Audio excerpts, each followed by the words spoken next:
ప్రజాస్వామ్యాన్ని రక్షించాలి. రైట్, వెంకటేశ్వర గారు మళ్ళీ వస్తారు మీ దగ్గరికి. రైట్, మనతోటి పూడి తిరుపతిరావు గారు ఉన్నారు, భారతీయ జనతా పార్టీ సీనియర్ నాయకులు. తిరుపతిరావు గారు, గుడ్ ఈవినింగ్ సార్. అందరికీ నమస్కారం. బ్రహ్మనాయుడు గారు. తిరుపతిరావు గారు, ఎన్డీఏ నేతల విజ్ఞప్తి తర్వాత ఈసీ నిబంధనలు మార్చడం ఏంటంటూ వైసీపీ ప్రశ్నిస్తుంది. ఇదేదో ముందు చేయొచ్చు కదా. సో ఎన్డీఏ నేతలు విజ్ఞప్తి చేసిన తర్వాత మళ్ళీ ఇవన్నీ మార్చడం ఏంటి నిబంధనలు? సో దీంట్లో ఏమన్నా కుట్రకోణం దాగి ఉందా? కుట్రకోణం కాదు కానీ వైసీపీ పలాయనం చిత్తగించింది అని ఖచ్చితంగా చెప్పొచ్చు. తన ఓటమిని అంగీకరించింది. ఏదైతే మొన్నటి వరకు మేకపోతు గాంభీర్యంతో ఆ ఉద్యోగులంతా కూడా వ్యతిరేకంగా ఉన్నారని చెప్పేసి మేము మాట్లాడితే ఎవరు వ్యతిరేకంగా లేదు, అందరూ మాకు సపోర్టివ్ గా ఉన్నారు, మెజారిటీ పీపుల్ మాకు సపోర్టివ్ గా ఉన్నారు. లాస్ట్ కి ఏంటనేసి అంటే మెజారిటీ పీపుల్ ఎవరు మాకు ఓటు వేయలేదు అని దగ్గరికి వచ్చేసారు. ఏదైతే ఈ ఇష్యూని వివాదం చేసినందువల్ల అల్టిమేట్ గా ఓటమిని అంగీకరించారు. ఇది వాస్తవం.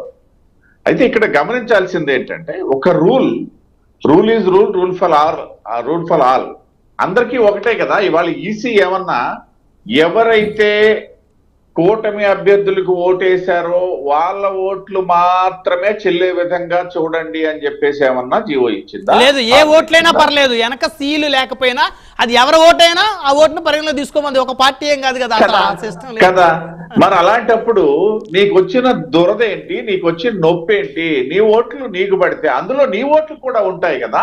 అంటే వాళ్ళ ఓట్ల కన్నా కూటమి ఓట్లు ఎక్కువ ఉంటాయి అనేటువంటి ఒక అభిప్రాయంతో ఈ విధంగా మాట్లాడుతున్నారు అని అనుకోవచ్చా? ఖచ్చితంగా వాళ్ళు ఓటమిని అంగీకరించారని దానికి నిదర్శనం అదే కదా. మాకు ఓట్లు ఎక్కువ వచ్చాయని చెప్పేసి వాళ్ళు చెప్పకనే చెప్పి ఇవాళ ఏదైతే మేకపోతు గాంభీర్యాన్ని ఒలకబోసినటువంటి వైసీపీ పార్టీ 30% మాత్రమే సచివాలయ ఉద్యోగుల్లో, అంటే 1,30,000-36,000 మంది ఉన్నటువంటి సచివాలయ ఉద్యోగుల్లో 30,000 మాత్రమే మాకు పోలే అని చెప్పుకున్న దగ్గరికి వాళ్ళు దిగజారిపోయారు. అయిపోయింది వాళ్ళ పరిస్థితి. దాంతోనే ఇప్పుడు ఏదైతే వాళ్ళు వేసినటువంటి విత్తనాలు అవి వాళ్ళు పెంచి పోషించినటువంటి వృక్షాలు ఏదైనా ఉన్నాయనేసి అంటే ఉద్యోగ వ్యవస్థలో సచివాలయ వ్యవస్థ. సో సచివాలయ వ్యవస్థలోనే వాళ్ళకి 30% కూడా ఓట్లు రాలేదని వాళ్ళు అంగీకరించిన తర్వాత ఇటువంటి వివాదాలు కాక ఇంకేమన్నా వాళ్ళు చేయగలరా? ఖచ్చితంగా ఈ వివాదం చేశారు. వివాదం చేసి వాళ్ళ ఓటమిని వాళ్లే ముందుగా ఏదైతే ఎన్నికల కౌంటింగ్ ప్రక్రియ ముగియక ముందే అంగీకరించినట్లయింది. ఒకటోది. రెండవదండి, ఇవాళ ఈసీని ఖచ్చితంగా నేను ఒక విషయంలో పెద్దలు చిరంజీవులు గారు ఏదైతే చెప్పినట్టుగా ఎలక్షన్ కమిషన్ అనేవి ఎప్పటికప్పుడు అప్డేట్ అవుతూనే ఉంటాయి. రూల్స్ అనేవి అవి డైనమిక్, స్టాటిక్ గా ఉండిపోవడానికి ఒకప్పుడు సెషన్ ముందున్నటువంటి పరిస్థితులు వేరు. అలా అలా అలా అలా మార్పులు చేసుకుంటూ వచ్చి ఇవాళ కూడా కాంగ్రెస్ పార్టీ ఏం చెప్తుంది, వాళ్ళు గెలిచిన దగ్గరేమో ఏదైతే ఈవీఎంలన్నీ సక్రమంగా పనిచేసినట్టు, అంటే ఈ దేశం మొత్తం మీద కర్ణాటకలోను తెలంగాణలోను ఈవీఎంలు సక్రమంగా పనిచేశాయట. మిగతా రాష్ట్రాలు ఎక్కడ కూడా అన్ని సరిగా పనిచేయట్లేదట. కేంద్ర ప్రభుత్వంలో ఉన్నటువంటి భారతీయ జనతా పార్టీ నాయకత్వం, ప్రధానమంత్రి నరేంద్ర మోడీ గారు వెళ్ళి ఆ ఈవీఎంలన్నీ మార్చేస్తున్నారని చెప్తారు. అంటే ఎంత హాస్యాస్పదం అనేసి అంటే వాళ్ళకి ఎక్కడైతే అనుకూలంగా ఉంటే అనుకూలంగా ఉన్నట్టు మాట్లాడినటువంటి కాంగ్రెస్ పార్టీ ఎలాగైతే ఉందో ఇవాళ వైసీపీ కూడా ఏదైతే వాళ్ళకు అనుకూలంగా ఈ ఓటింగ్ జరగలేదని తెలుసుకున్న తర్వాత ఈ వివాదాన్ని లేవనెత్తారే తప్పిస్తే ఇది పసలేని వాదము లేదు.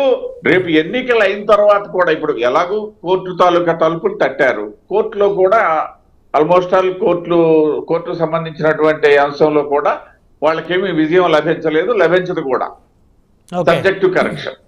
అయితే మనం ఒక ఆలోచన చేసేటప్పుడు ఏంటంటే రేపు ఏదన్నా ఎన్నికల ప్రక్రియ పూర్తయిన తర్వాత నిజంగా ఈ పోస్టల్ బ్యాలెట్ తాలూకా ఓట్ల మెజారిటీతోని ఓడిపోయినటువంటి అభ్యర్థులు ఎవరైనా ఉండి, అంటే వీటికి సంబంధం లేకుండా విజయం సాధిస్తే మళ్ళీ ఇది ఇక్కడ వర్తించదు.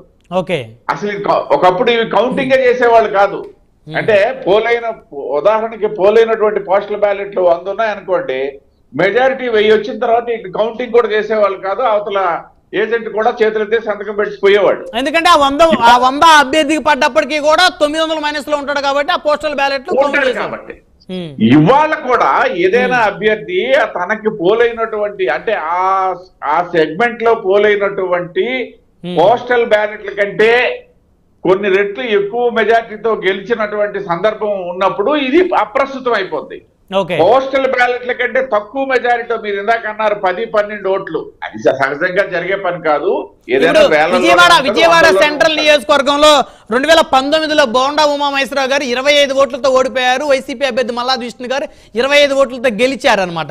సో అలాంటి నియోజకవర్గాల్లో ఖచ్చితంగా మరి ఈ సినారియో అదే కాదు. ఒకప్పుడు అనకాపల్లిలో ఇవాళ ఎమ్మెల్యేగా పోటీ చేసిన కొండల రామకృష్ణ గారు 9 ఓట్లు పార్లమెంట్ కి.